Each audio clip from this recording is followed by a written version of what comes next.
What's going on, people? What's going on? As you can see, I'm still wolfing it. Still need a haircut, so y'all just bear with me. I know that's like an unsightly thing, bad to your sights, but forgive me. What I want to talk to y'all about today is something that's very near and dear to my heart. As I always talk about subjects that's very near and dear to my heart. Um, Listen, when you want to do something like anything, especially if you're going outside the box of what society has enforced these different norms on us, or what's normal or whatever. Expect hell, like to break loose, to open up a can on you, because it's not gonna be easy. Because when you look at society, most people, they have a 9 to 5. They, like, you look at the morning traffic, most people stuck in traffic and they look unhappy, like you, like it almost, honestly, to be honest, it looks like a nation of zombies. People just doing the no, or what they're told to do, which is go to school, get good grades, go to college so you can get a good job. And now these walls are closing in on people, and so then they do this for 10, 15, 20 years, and then they look up and they're still in traffic. But they realize that they don't have money to afford to do the things that they want to do. They don't have the time to spend with their family like they deserve and like they want to do. And so when I look at what everybody else is doing, it's not that I feel sorry for them, but it's that I want so much better for them. And it's sad that you want something more for somebody than they want actually for themselves. And one of my mentors, Mr. Holton Buggs, he says, observe the masses, but do the opposite. Observe the masses, but do the opposite, because you don't want what everybody else has. You don't want to have just an extra $500,000 in the bank account. Like, you don't want to be that person that's one sickness, one flat tire, one engine breakdown away from financial disaster. And that's what most people are facing. I watched my parents, like when my grandmother died recently, a month or two ago, we didn't have enough money on hand to just pay for the funeral. And so it was like, it was a sad thing to see. Now, I love my grandmother very much, but it hurts that she didn't leave anything behind for her kids and her kids' kids. Or, to see anything financially going on, it hurts to see. And so when you break out of that box because you understand that you want better, forget what everybody else is saying. Because trust me, I have plenty of people who misunderstand me, got all kind of stuff to say about me, but ask me if I care. Go ahead, I'll wait. I don't. Because look, I don't want what they have.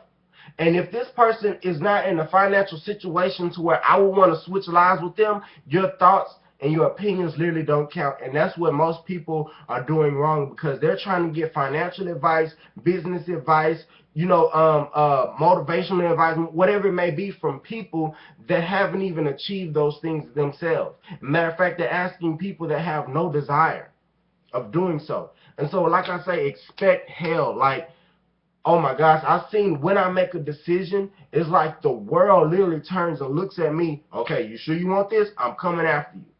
And that's literally what everything is about. And that's the most beautiful thing about going through your process, because, like, I was watching football just a second ago, and after I finish this video, I'll probably go back and watch football. But guess what? When they get the ball, and I want to get these 6 points, 7 points, whatever it may be, right?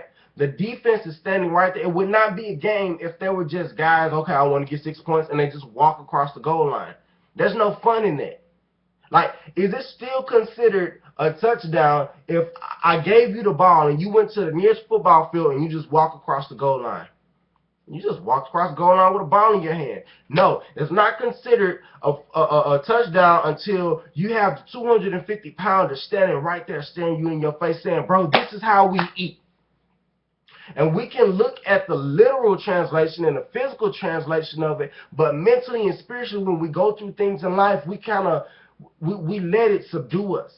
We let the hard times kind of keep us down, because we haven't paralleled the same effort that it would take. And I noticed that a lot of people that may be physical athletes and, all kind of things, sometimes they don't translate that same toughness into a mental or spiritual arena to where they have to overcome or conquer some things. And so right now, I'm speaking to the person right now, forget what everybody's saying, I'm speaking to the person who got that addiction. that they want to get off their back. Because to be honest, I had a smoking addiction where I used to smoke. I didn't smoke cigarettes or anything like that. You can only imagine, right? Right? Man, smoking was the hardest thing for me to ever stop doing. It was the biggest monkey on my back. But I beat it, and it's been over 2 years since I smoked.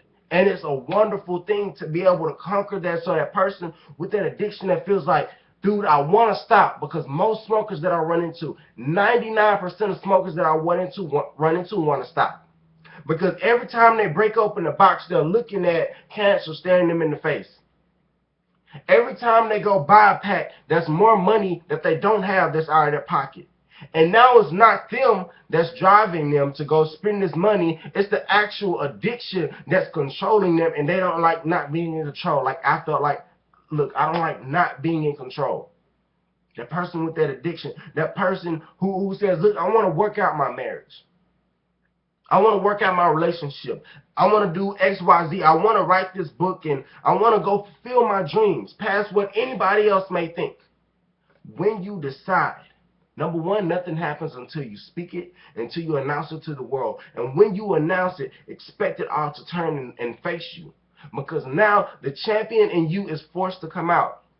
Because it's not just going to be given. And so when you do achieve, it's going to be so beautiful, and you're going to be able to harness and understand the beauty of your achievement.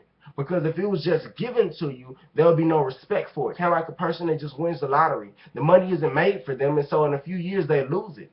And so like a guy I listen to named Jim Rohn, you have to listen to him. Some of the stuff I say actually comes from him.